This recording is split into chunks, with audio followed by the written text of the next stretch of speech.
A monarch whose body was literally falling apart while he was still alive, oozing pus and rotting flesh that could be smelled from rooms away. A man who turned marriage into a death sentence and made the Tower of London England's most terrifying address. Welcome to the real story of Henry VIII, and trust me, what you're about to discover will make your worst nightmares seem like pleasant dreams. Most people think they know Henry VIII as the jolly, larger-than-life king who couldn't keep a wife, but the actual truth is so much more horrifying, so completely twisted, that historians have spent centuries trying to soften the edges of this monster's legacy. We're talking about a ruler whose paranoia was so extreme he slept with loaded weapons, whose eating habits would make competitive eaters quit in disgust, and whose treatment of women went far beyond simple execution into realms of psychological torture that would impress modern serial killers. Before we dive into this absolute horror show, make sure you hit that subscribe button and tell me in the comments where you're listening from. I'm genuinely fascinated to know we're all connected across the globe. Now prepare yourself, because once you learn what Henry VIII was really like, you'll never be able to think about the Tudor period or royal power the same way again. Let's start with the most stomach-churning truth about Henry VIII. By the final decade of his life, he had become a living, breathing horror movie. We're not talking about someone who was just overweight or unhealthy. This man's body had transformed into something so grotesque that even medieval people who were used to disease and filth were physically sickened by his presence. Henry's transformation from the athletic young prince into this walking nightmare began around 1536, when he suffered a catastrophic jousting accident that changed everything. During a tournament at Greenwich Palace, Henry was knocked unconscious for over 2 hours. In an era when medical understanding was primitive, this essentially meant he was clinically dead. When he finally regained consciousness, those close to him noticed immediate personality changes. The relatively reasonable young king became increasingly paranoid, violent, and completely unpredictable. But the physical changes were even more horrifying. The jousting accident left Henry with leg wounds that never properly healed, and over the years these wounds became festering, rotting ulcers that consumed more and more of his lower body. We're not talking about small cuts here. These were massive open sores that constantly oozed pus, blood, and decomposing flesh. The smell was so overwhelming that courtiers would literally gag when approaching the king. Contemporary accounts describe the stench as being detectable from several rooms away. Servants would hold perfumed handkerchiefs to their faces when forced to attend to Henry, and many would actually vomit from the smell alone.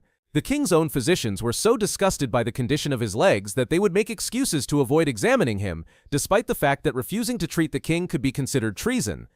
As Henry aged, his weight ballooned to astronomical proportions. By his final years, he weighed approximately 400 pounds, with a waist that measured an incredible 54 inches. To put this in perspective, that's larger than most people are tall. His face became so swollen with fat that his eyes were barely visible as tiny slits in his massive head. His neck disappeared entirely, creating the appearance of a giant balloon sitting on top of his shoulders. The king's mobility became so limited that he required specially constructed chairs with pulleys and wheels to move around his palaces. Teams of servants were assigned to operate these contraptions, essentially carrying the rotting monarch from room to room. But here's the truly revolting part. As they moved him, pieces of infected flesh would literally fall off his legs, leaving a trail of decomposing royal remains throughout the palace corridors. Palace servants were forced to follow behind Henry's mobile chair with cloths and buckets, cleaning up the chunks of rotting king that dropped as he moved. Imagine being a servant whose job description included royal flesh cleanup duty. These people were so traumatized by their work that many quit their positions despite the prestigious nature of serving the king directly. The psychological impact on those around Henry was devastating. Courtiers who had once competed for the honor of being in the king's presence now dreaded any summons to appear before him. The combination of his terrifying appearance, horrific smell, and completely unpredictable violent behavior turned royal court life into a living nightmare for everyone involved. But Henry's physical deterioration was just the beginning of the horror story. The brain injury from his jousting accident had fundamentally altered his personality, transforming him from someone who could at least pretend to be civilized into a monster who seemed to take genuine pleasure in causing suffering. The man who had once written love letters and composed music became someone who would order executions for the smallest perceived slights, and who would force people to watch their loved ones die before killing them as well. Medical experts today believe Henry suffered from a combination of conditions that would have made his final years absolutely excruciating. Along with the obvious obesity and infected leg ulcers, he likely had Cushing's syndrome, which would explain his dramatic weight gain, mood swings, and the wounds that refused to heal. He may have also developed diabetes, which would have made the leg infections even more dangerous and painful. The truly tragic irony is that Henry, who claimed divine right to rule and insisted that God had chosen him to be king, couldn't even control his own bodily functions by the end of his life. Royal attendants had to carry special portable toilets wherever Henry went because he could barely make it from room to room without having accidents. The man who executed people for showing him insufficient respect was literally falling apart in the most undignified ways possible. Everyone knows the rhyme about Henry VIII's wives: divorced, beheaded, died, divorced, beheaded, survived. But this simple summary doesn't even begin to capture the absolute psychological torture that these women endured. We're talking about a level of mental cruelty that goes far beyond physical execution. Henry didn't just kill his wives, he systematically destroyed their minds first, turning marriage to the King of England into the most terrifying experience a woman could endure. Let's start with Catherine of Aragon, Henry's first wife and arguably the one who suffered the longest psychological torment. Catherine wasn't just divorced, she was systematically isolated, humiliated, and driven to what many believe was an eventual poisoning death. When Henry decided he wanted to marry Anne Boleyn, he didn't simply ask Catherine for a divorce. Instead, he declared that their 24-year marriage had never been valid in the eyes of God, essentially calling Catherine a whore who had been living in sin for over 2 decades. But the cruelty went much deeper than public humiliation. Henry forbade Catherine from seeing their daughter Mary, using the child as a weapon against her mother. Imagine being told that you can't see your own daughter because your husband has decided your marriage never existed. Catherine spent her final years essentially under house arrest, forbidden from using her royal title, cut off from friends and family, and constantly threatened with execution if she didn't agree to Henry's version of reality. The psychological warfare Henry waged against Catherine was calculated and relentless. He would send her gifts and kind messages one day, then threaten her with treason charges the next. He forced her to sign documents acknowledging that their marriage was invalid, then would change his mind and demand different documents. The constant uncertainty and fear literally drove Catherine to physical illness. She developed severe stomach problems that many historians believe were caused by chronic stress and possible poisoning attempts. When Catherine finally died in 1536, she was completely alone except for a handful of loyal servants. Henry refused to attend her funeral and forbade their daughter Mary from visiting her mother's deathbed. Catherine's final letters to Henry, begging him to show mercy to their daughter and professing her continued love for him, were never answered. The man she had loved and served faithfully for over 2 decades couldn't even be bothered to acknowledge her death. Anne Boleyn's fate was even more horrific because Henry's treatment of her revealed his capacity for elaborate sadistic planning. When Henry decided he wanted to be rid of Anne, he didn't just order her execution, he orchestrated an entire conspiracy designed to maximize her psychological suffering before her death. First, Henry had Anne's musician, Mark Smeaton, tortured until he confessed to having an affair with the Queen. But Henry wasn't satisfied with just one confession. He arrested 4 other men, including Anne's own brother George, and forced them to confess to adultery with Anne as well. The psychological torture of watching innocent people being destroyed because of their association with her must have been unbearable for Anne. But Henry's cruelty reached its peak when he forced Anne to watch the executions of all 5 men who had allegedly slept with her. She had to stand there knowing she would be next, watching her brother and innocent friends die because of her husband's paranoid fantasies. The sight of her brother's severed head being held up for the crowd was designed to break her mentally before her own execution. Even Anne's execution was turned into a psychological torture session. Henry originally scheduled her to be burned at the stake, the traditional punishment for adultery, but then mercifully changed it to beheading. He imported a special executioner from France, supposedly to ensure a clean death, but really to drag out Anne's psychological torment for additional days while she waited for the executioner to arrive. Anne spent her final days in the Tower of London alternating between hysteria and eerie calmness, sometimes laughing uncontrollably and sometimes praying for hours. The psychological pressure of knowing she was about to die for crimes she hadn't committed, combined with the trauma of watching innocent men die because of her, had clearly pushed her to the edge of sanity. Catherine Howard's story is perhaps the most disturbing because she was essentially a teenager when Henry married her, and his treatment of her reveals his capacity for destroying young minds. Catherine was maybe 19 or 20 when Henry, now a grotesquely obese man in his late 40s with rotting legs, decided to make her his 5th wife.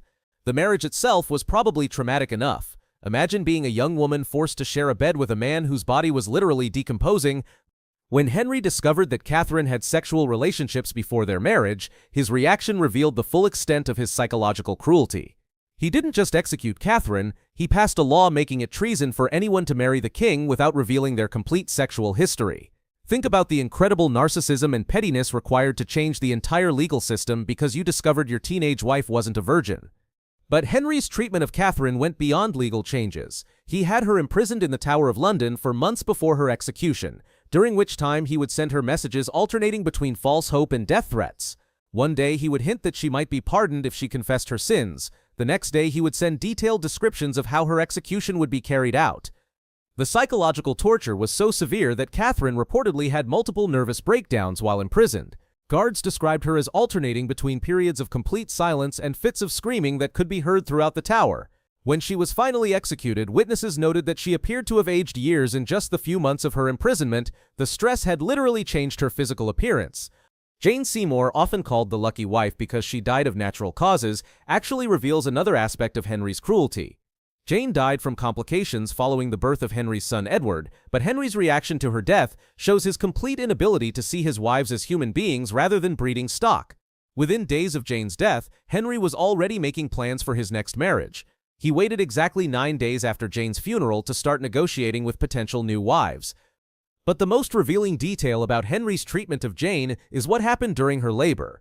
Jane was in labor for over 30 hours, clearly in extreme distress. But Henry's physicians were more concerned with saving the baby than the mother.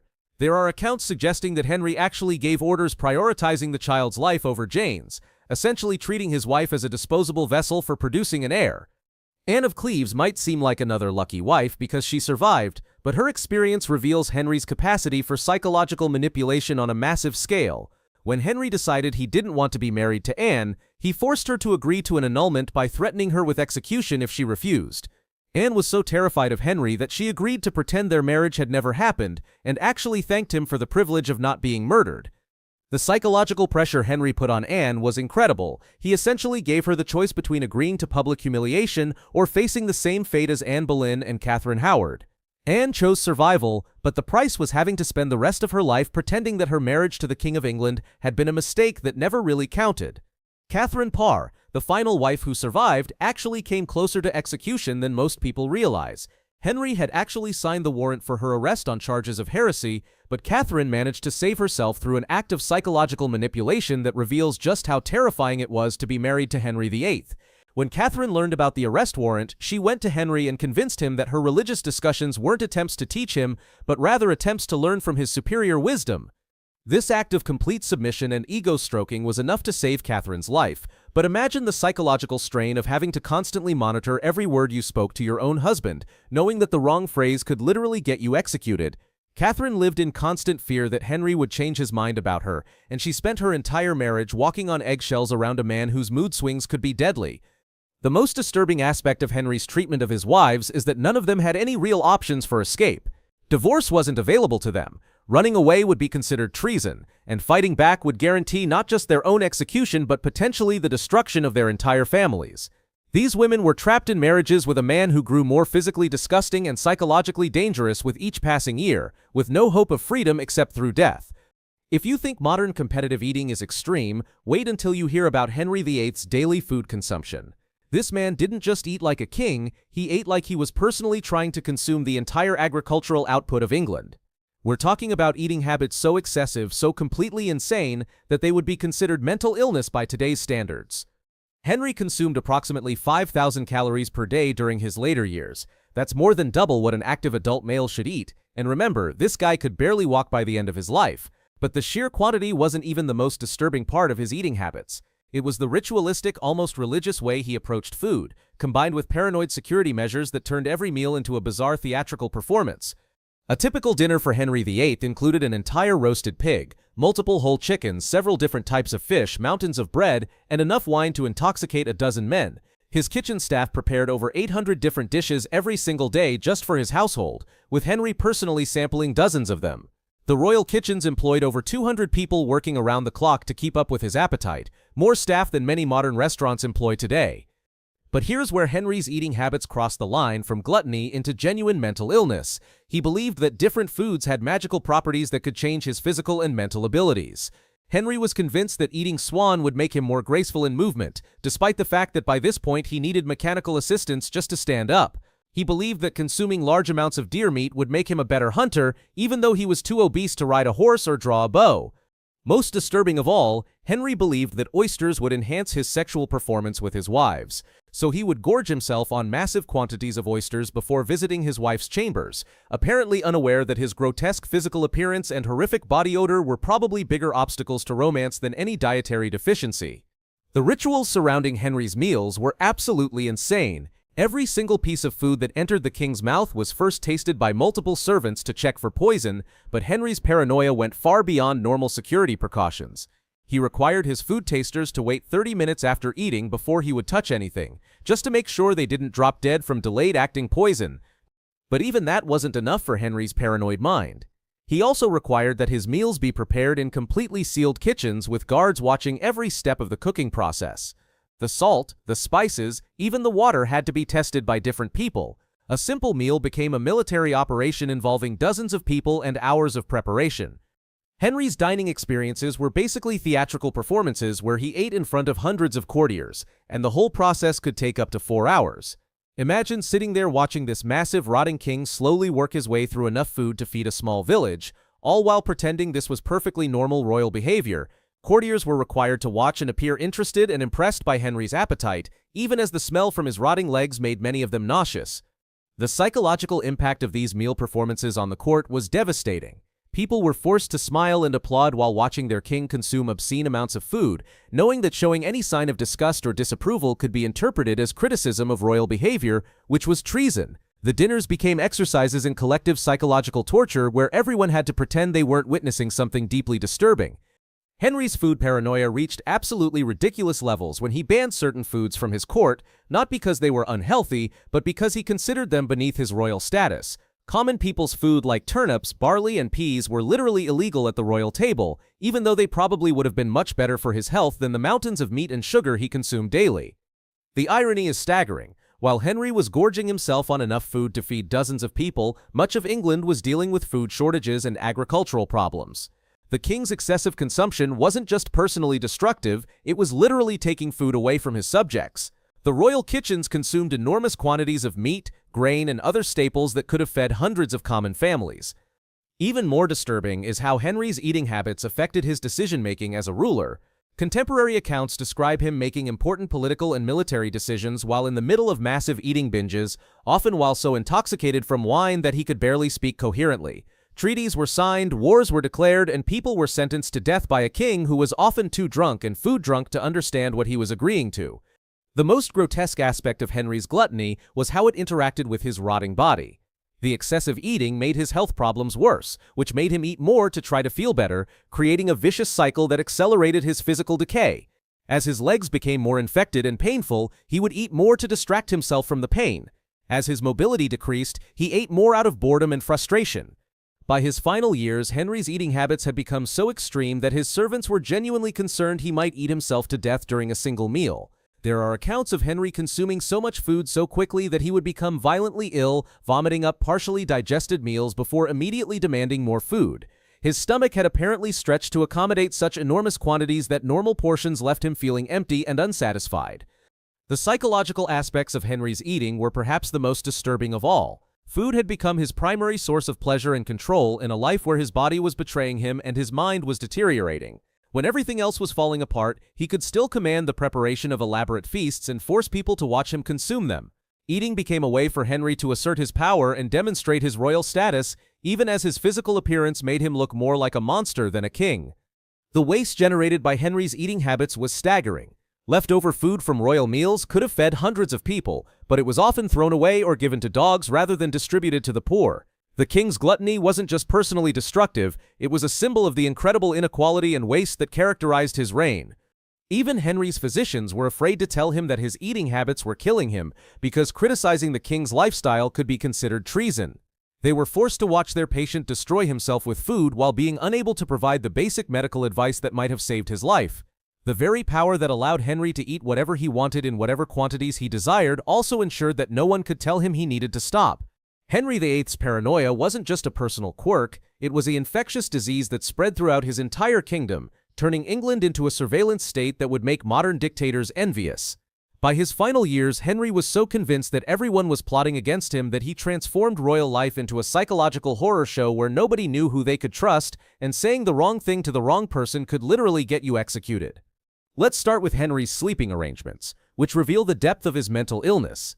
The king slept with loaded crossbows next to his bed and kept multiple daggers under his pillow, but that was just the beginning of his nighttime security theater. Henry also had armed guards stationed inside his bedroom, watching him sleep all night. Think about the psychological state required to be so terrified of assassination that you can't even close your eyes without armed witnesses. But even having guards in his bedroom wasn't enough for Henry's paranoid mind. He also required that his guards be rotated every few hours because he was convinced that spending too much time alone with him would give them opportunities to plan his murder. The guards watching Henry sleep were themselves watched by other guards, creating layers of surveillance that turned the royal bedchamber into something resembling a high-security prison. The palace itself became a fortress of paranoia under Henry's direction. He ordered the construction of secret passages throughout every building he lived in, not for romantic rendezvous or convenient travel, but so he could escape if assassins came for him. These passages were elaborate networks of hidden corridors and escape routes that allowed Henry to move through his own palaces without being seen by his own staff. Henry had peepholes installed in walls so he could spy on his own courtiers, and listening devices hidden in meeting rooms to eavesdrop on private conversations. The technology was primitive by modern standards, but the psychological impact was devastating. People never knew when the king might be watching or listening, creating an atmosphere of constant surveillance and fear. But here's where Henry's paranoia reached truly insane levels. He created an entire network of spies whose job was to spy on his other spies. He had informants watching his informants, creating this twisted web of surveillance where nobody knew who they could trust.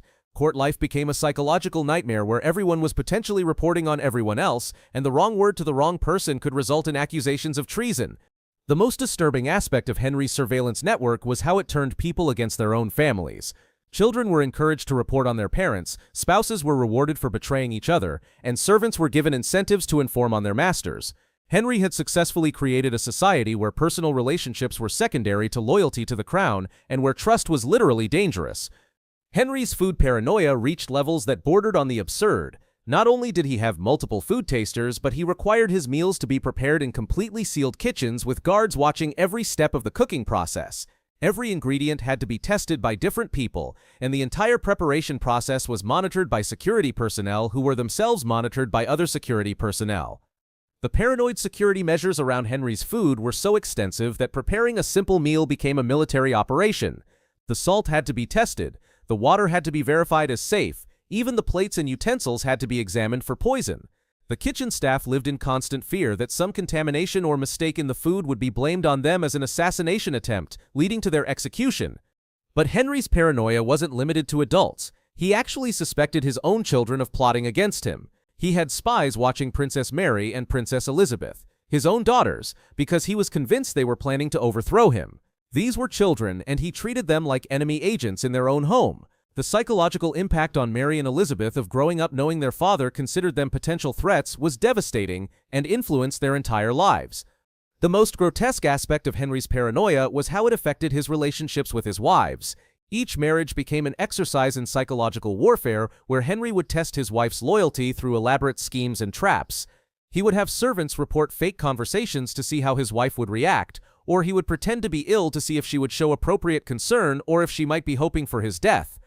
Henry's paranoid testing of his wives often involved having them followed by spies who would report on their every conversation and activity. The women were essentially prisoners in their own marriages, unable to have private conversations or personal relationships without wondering if everything they said was being reported back to their increasingly unstable husband. The paranoia became so extreme that Henry started executing people for crimes they hadn't even committed yet. He would have someone killed because he dreamed they betrayed him, or because someone else suggested they might be disloyal in the future. The Tower of London was constantly filled with people whose only crime was existing near Henry while he was in one of his paranoid episodes. One of the most disturbing examples of Henry's preemptive executions involved the Marquess of Exeter, who was executed primarily because Henry had a dream that the man was plotting against him. The Marquess had shown nothing but loyalty to Henry throughout his life, but the king's paranoid interpretation of a dream was enough to justify his death. This set a precedent that made everyone around Henry live in constant terror, because loyalty and innocence were no protection against the king's paranoid fantasies. Henry's paranoia was so contagious that it infected his entire court and eventually spread throughout England. Nobles started spying on each other for imaginary rewards, servants betrayed their masters to protect themselves from accusations, and everyone lived in constant fear that they would be the next victim of the king's delusional suspicions. The psychological impact of living under Henry's paranoid surveillance state was devastating for everyone involved. People couldn't trust their friends, their family members, or even their own servants. Every conversation had to be carefully monitored for anything that could be interpreted as criticism of the king, and every relationship had to be evaluated for its potential to create suspicion. The most tragic aspect of Henry's paranoia was how it destroyed genuine loyalty and created the very disloyalty he was trying to prevent. People who had been genuinely devoted to Henry became resentful and fearful, while those who might have been plotting against him learned to be more careful and deceptive. The surveillance state didn't make Henry safer, it made him more isolated and ultimately more vulnerable. By the end of his reign, Henry was essentially a prisoner of his own paranoia. He couldn't trust anyone, couldn't form genuine relationships, and couldn't even enjoy the power he had fought so hard to maintain. The man who had started his reign as a popular and charismatic king had become an isolated, terrified, and increasingly unstable dictator who saw enemies everywhere and could find comfort nowhere. The most ironic aspect of Henry's elaborate security measures is that they probably made him less safe rather than more safe. The constant surveillance and testing created an atmosphere of resentment and fear that motivated genuine plots against him, while the paranoid reactions to imaginary threats distracted attention from real dangers. Henry's paranoia had become a self-fulfilling prophecy that created the very environment of disloyalty and threat that he was trying to prevent. You'd think that death would put an end to Henry VIII's capacity for causing absolute chaos and horror, but you'd be wrong. This man was so committed to being a disaster that even his corpse managed to traumatize everyone who came into contact with it, creating a final spectacle of grotesque horror that perfectly summarized his entire reign. Let's start with Henry's final weeks of life, which were like something out of a medieval horror story. The king had become so massive that he couldn't support his own weight, requiring teams of servants to carry him everywhere using specially designed chairs with pulleys and wheels. But the most disturbing part wasn't his immobility, it was the fact that pieces of his rotting body were literally falling off as they moved him. Henry's leg wounds had become so severely infected that chunks of decomposing flesh would drop from his body as he was transported from room to room. Palace servants were assigned to follow behind his mobile chair with cloths and buckets, cleaning up the pieces of rotting king that fell along the way. Imagine having a job description that included royal flesh cleanup duty and trying to maintain your sanity while performing those duties day after day. The smell emanating from Henry's body had become so overwhelming that even his physicians, who were used to medieval medical horrors, had to leave his presence to vomit. The stench was reportedly detectable from several rooms away, and servants would hold perfumed handkerchiefs to their faces when forced to attend to him. Some historical accounts describe the smell as being worse than the open sewers of London, which is saying something considering the sanitary conditions of 16th century England. Henry's death scene was like something from a supernatural horror movie. His body had swollen to such grotesque proportions that his skin was stretched tight and shiny, giving him an appearance that witnesses described as barely human. The combination of extreme obesity, massive infections, and fluid retention had transformed the king into something that looked more like a monster than a man. But the psychological horror of Henry's final days went beyond his physical appearance. The man who had spent his entire reign terrorizing others was now completely helpless and dependent on the mercy of people he had spent decades abusing. Servants who had lived in fear of Henry's violent outbursts now had to provide the most intimate care for a man whose body was falling apart in the most disgusting ways possible. The irony was not lost on those who witnessed Henry's final days. The king, who had claimed divine right to rule and insisted that God had chosen him for greatness, couldn't even control his own bodily functions. Royal attendants had to carry portable toilets wherever Henry went because he could barely make it from room to room without having accidents. The man who had executed people for showing him insufficient respect was literally falling apart in the most undignified ways imaginable. When Henry finally died on January 28, 1547, nobody wanted to get close enough to officially confirm that he was dead. The smell and appearance of his corpse were so horrific that even his personal physicians were reluctant to approach the body. It took several hours before anyone was willing to verify that the king had actually died, because examining his body closely enough to confirm death was considered an almost unbearable ordeal. But the real horror show was just beginning. Henry's body was so bloated with gases from internal decomposition that his coffin had to be specially reinforced to contain the pressure. They wrapped his corpse in lead sheets and sealed it in multiple wooden boxes, thinking that would contain the grotesque reality of what the king's body had become. They were catastrophically wrong. The funeral procession from London to Windsor Castle turned into one of the most disturbing spectacles in English royal history. Somewhere along the journey, the gases from Henry's decomposing body built up so much pressure that his coffin literally exploded. The lead lining burst open, and rotting royal remains splattered all over the inside of the funeral hearse. The smell when the coffin burst was so horrific that the entire funeral procession had to stop while servants cleaned up the mess with buckets and rags. Imagine being tasked with scooping up pieces of your former king from the inside of a hearse while trying not to vomit from the stench. The pageantry and dignity of a royal funeral had been transformed into a grotesque cleanup operation that traumatized everyone involved. But here's a detail that will absolutely haunt your nightmares. Dogs were reportedly seen licking up the remains of Henry VIII that had leaked from his coffin onto the road. The man who had claimed to rule by divine right, who had insisted that he was God's chosen representative on earth, ended up as literal dog food scattered on a country highway. The symbolism couldn't have been more perfect if it had been planned. Even Henry's burial became a disaster that seemed to mock everything he had stood for during his life. They had to dig his grave extra wide to accommodate the massive coffin, but the ground kept collapsing because the soil couldn't support the weight of all that lead and rotting flesh. It took multiple attempts just to get the king's remains into the ground and keep them there. The construction of Henry's tomb was delayed for years because nobody wanted to work on a project that required handling the king's remains or working near his burial site. The smell from his grave was reportedly detectable for months after his burial, leading to rumors that his body was continuing to decompose in ways that defied natural processes.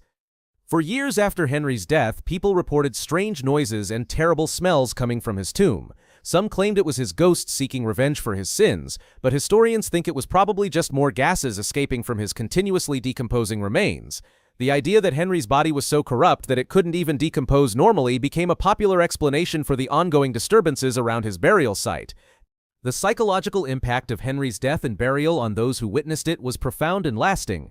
Several of the servants who handled his body during his final illness and after his death reportedly died within weeks, possibly from infections they caught from contact with his rotting corpse. The trauma of dealing with Henry's physical decay combined with the stress of serving such a violent and unpredictable master seems to have literally killed some of his attendants. But perhaps the most disturbing aspect of Henry's death was how it perfectly encapsulated his entire reign. Just as he had caused chaos, horror, and trauma during his life, his death continued to traumatize and disgust everyone who came into contact with him. Even in death, Henry VIII managed to be a source of fear, revulsion, and psychological damage for those around him.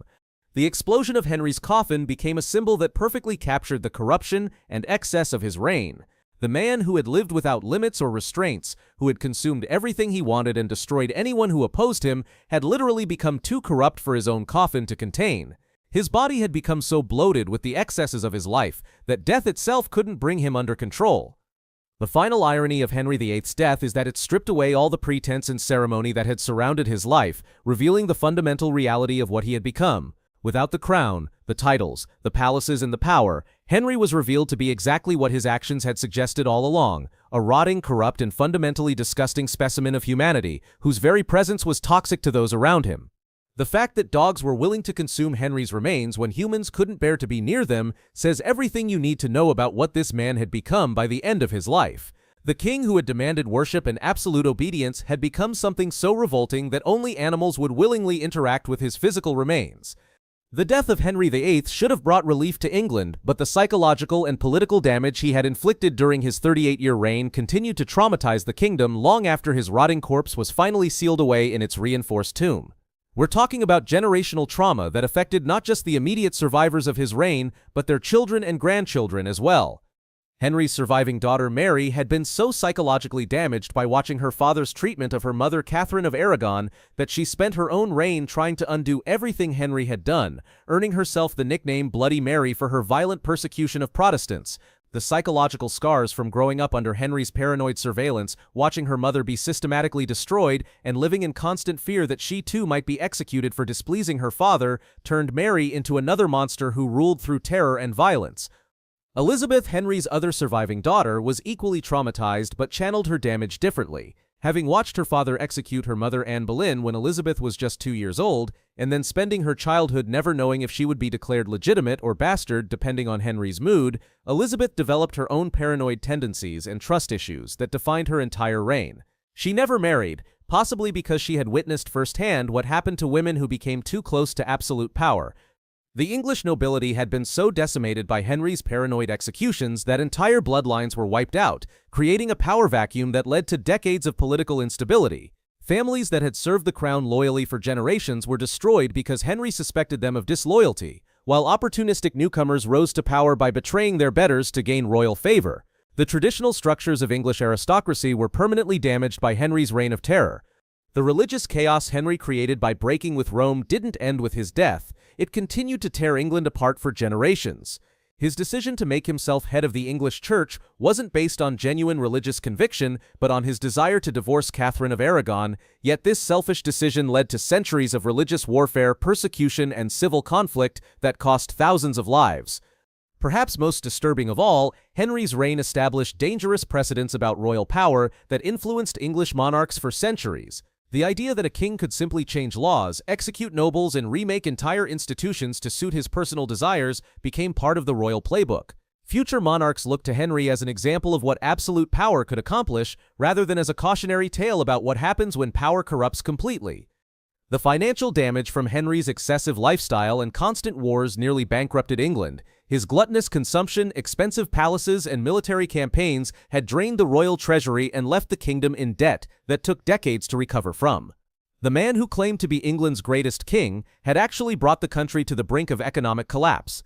But perhaps the most lasting damage Henry inflicted was psychological. He had transformed England from a relatively stable medieval kingdom into a surveillance state where nobody could trust anyone, where personal relationships were subordinated to political survival, and where saying the wrong thing could get you executed. The paranoid atmosphere he created lingered long after his death, influencing how English people related to authority and to each other. So there you have it, the real Henry VIII, stripped of all the romantic nonsense and historical whitewashing that has somehow turned one of history's most disgusting monsters into a figure of fascination rather than revulsion. This wasn't a charismatic king who made some mistakes or a tragic figure who was corrupted by power. This was a man who was fundamentally broken, physically revolting, and psychologically twisted in ways that traumatized everyone who came into contact with him. The most disturbing part of Henry VIII's story isn't just what he did, but how history has tried to rehabilitate his image. We've turned a man whose own body was literally rotting while he was alive, who psychologically tortured his wives before executing them, and whose paranoia turned an entire kingdom into a surveillance state, into the subject of romantic movies and television shows. It's as if we've collectively decided to forget the horrific reality of what this man actually was. Henry VIII represents the absolute worst of what human beings can become when given unlimited power and no consequences for their actions. His story isn't entertainment, it's a warning about what happens when societies allow individuals to accumulate too much power and when we fail to hold our leaders accountable for their behavior. The next time you see Henry VIII portrayed as some kind of larger-than-life romantic figure, remember the servants who had to clean up pieces of his rotting flesh, the wives who lived in terror of his violent mood swings, and the thousands of people who died because this monster couldn't control his paranoid fantasies. Remember that his own coffin couldn't contain the corruption of his body, just as his kingdom couldn't contain the corruption of his soul. This is what unchecked power looks like. This is what happens when we allow monsters to wear crowns. And this is why we must never forget the true horrifying story of Henry VIII, not the myth but the reality of England's most disgusting king.